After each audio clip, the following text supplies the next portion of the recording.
turminha do 7º ano. Tudo bem com vocês? Gente,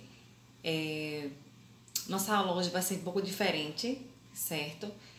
Na aula passada nós falamos sobre os poríferos, que são as esponjas. Falamos bastante sobre as esponjas, né? Animais marinhos, que a gente vai explicando. E depois vocês me falam se gostaram, tá certo? Vamos começar, gente. Vamos falar sobre os quenidários. Enquanto as esponjas, né, lá nos poríferos, vocês conheciam muito pouco, os quenidários tenho certeza que vocês conhecem bastante. Olha aqui, ó, alguns representantes de quenidários. Água-viva, e essa aqui, eu sei que vocês conhecem menos, mas ela é a caravela portuguesa. Entre outros representantes que vocês conhecem muito também, como os corais, que são lindos, né? Tem alguns mais desconhecidos, como a hidra. Então, nós temos alguns representantes bem interessantes desse filo dos quenidários. Quem aí já tomou uma queimadura, né? Levou uma queimadura de água-viva, hein? Quero saber depois, tá? Vamos falar por que isso acontece. O que é que tem esses quenidários? O que é que eles têm que, né? Acontece aí esses acidentes com a água-viva. Eles podem ser chamados também de selenterados, tá? Então, tanto faz, selenterado ou quenidário. Quenidário vem justamente do início aí, ó, quenidos. Presença de substância urticante. Olha aqui a setinha. O que é essa substância urticante? Veneno, né? Substância tóxica, certo? Que é justamente esse veneno, essa substância tóxica que vai ajudar eles a sua alimentação. A gente vai falar daqui a pouquinho como é que eles pegam outros animais, pequenos animais, para se alimentar. E essa substância tóxica aí ajuda essa alimentação. Já a gente vai falar. Então, ó, caravela portuguesa, a hidra, a água-viva, os corais, né? Tudo isso são exemplos de quenidários. Vamos falar um pouquinho sobre suas características. Eles são diblásticos. O que é isso, professora? Eles possuem dois revestimentos na sua pele, tá? A epiderme, a ectoderme e a endoderme, desculpa. Ectoderme e endoderme. São dois folhetos, né, que estão envolvendo aí o seu corpo, então, diblásticos. Onde é que eles moram? A maioria também são marinhos, ou seja, presente na água salgada. Pouquíssimas espécies a gente encontra em água doce. Presença de tentáculos.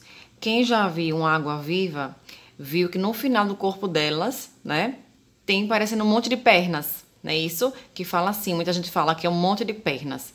Tem nada de pernas. Aquele monte de coisa ali, nada mais é do que os tentáculos, tá? Eu vou colocar outra imagem, né, já para que vocês vejam. Então, todo quenidário tem os tentáculos, certo? Eles têm presença de células urticantes para a captura de presas, que são os quenidócitos. Então, eu preciso que vocês saibam o nome dessa célula que liberam a substância tóxica para que eles consigam, olha o que eu vou dizer agora, eles mobilizam as presas. E os seus braços, que muitos falam pernas, né? Os seus tentáculos abraçam essas presas. E aí libera o veneno e elas ficam paradinhas para que eles se alimentem delas, certo? Então, como é o nome dessas células? Quenidócitos, tá? Não pode esquecer esse nome. Nós temos os quenidários em duas formas, pessoal. Ou na forma de pólipo ou na forma de medusa. Como assim, professora?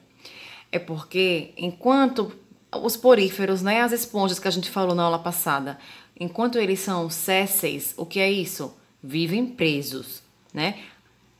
Os quenidários, eles podem ser sésseis, ou seja, eles podem viver presos, ou também tem outras espécies que vivem Livres.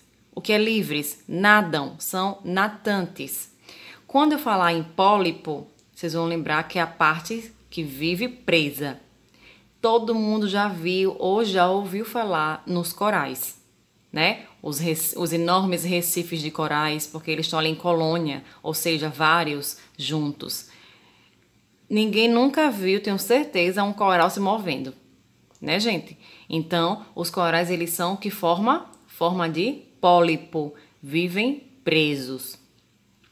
E as medusas é o nome da forma chamada que é de vida livre, que é natante. Se nada, é um quenidário do tipo medusa, ok? Água viva, todo mundo sabe que ela nada, então ela é medusa. E já os corais, eles são pólipos. Vamos continuar. Olha aqui uma imagem bem interessante, ó, mostrando ó, os tentáculos, que são esse monte de braços aqui. Tá abraçando um peixe, ó. E lembre que da célula que tem aqui, que são os quenidócitos, que liberam a substância tóxica e a presa, ó, ela fica imobilizada, ela não consegue se mover mais. E aí eles se alimentam. Eles se alimentam assim, ó, de alguns peixes ou também algumas espécies de crustáceos, tá certo? Vamos continuar.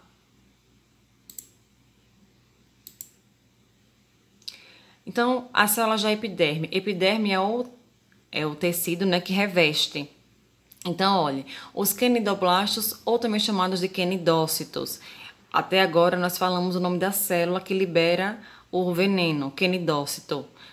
Elas também podem ser chamadas de quenidoblastos, certo?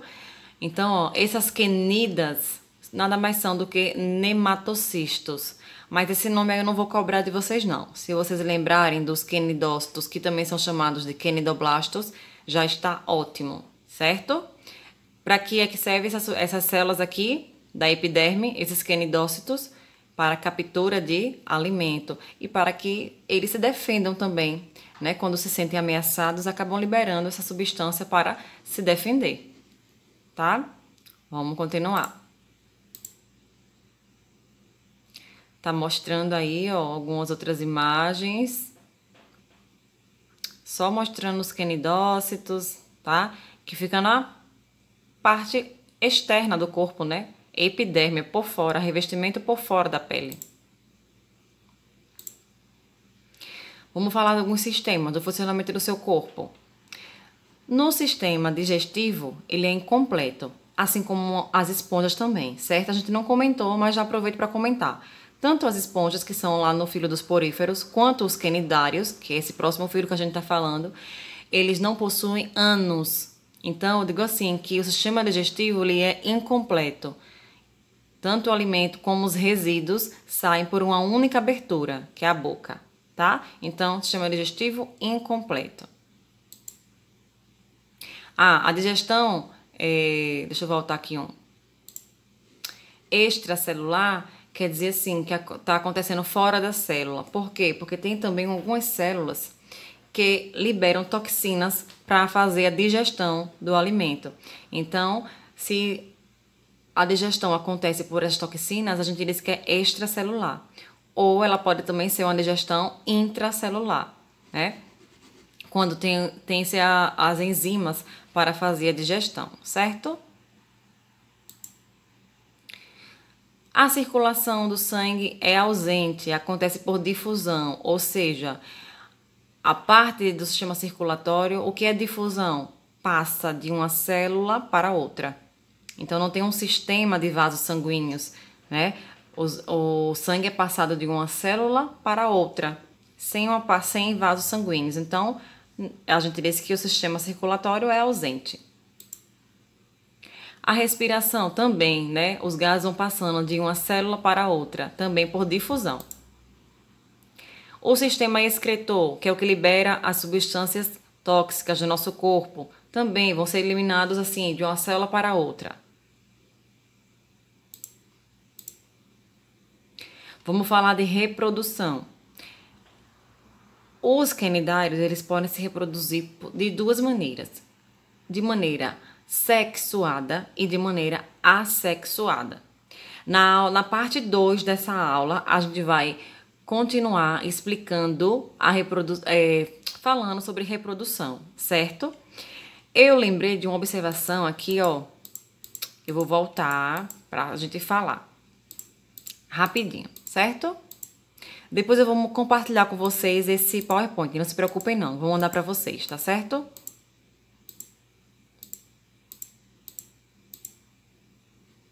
Já passei, peraí, deixa eu achar. Só um minutinho. Aqui, achei. Uma observação muito importante. Os tentáculos, eles ficam rodeados na boca do animal. Então, onde a gente enxerga tentáculo é porque a boca é rodeada de tentáculos. Então, veja só, a forma de pólipo, como as hidras, que vocês não conhecem muito, como os corais, que vocês conhecem mais, ou seja, que vivem presos, não são móveis. Pensem comigo. Tudo bem, a boca é rodeada de tentáculos, professora, sim. Mas eu preciso saber se esses tentáculos, eles estão voltados, essa boca está voltada para cima ou se ela está voltada para baixo. É uma das principais diferenças entre as duas formas de pólipo e medusa. Então, se o pólipo é preso, eu preciso que a boca seja voltada para cima, para que ele consiga se alimentar. Concordam?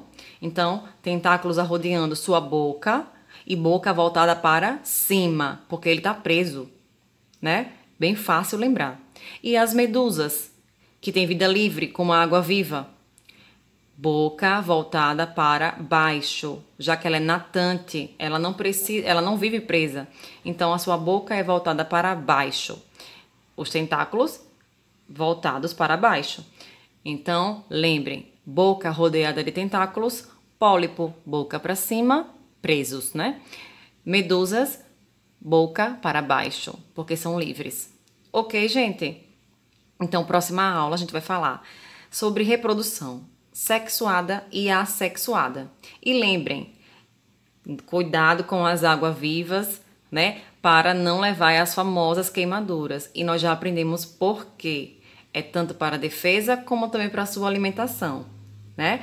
Lembrem, elas têm os quenidócitos que liberam essas substâncias tóxicas, esse veneno que paralisam suas presas, que elas vão se alimentar, e também para que elas se defendam.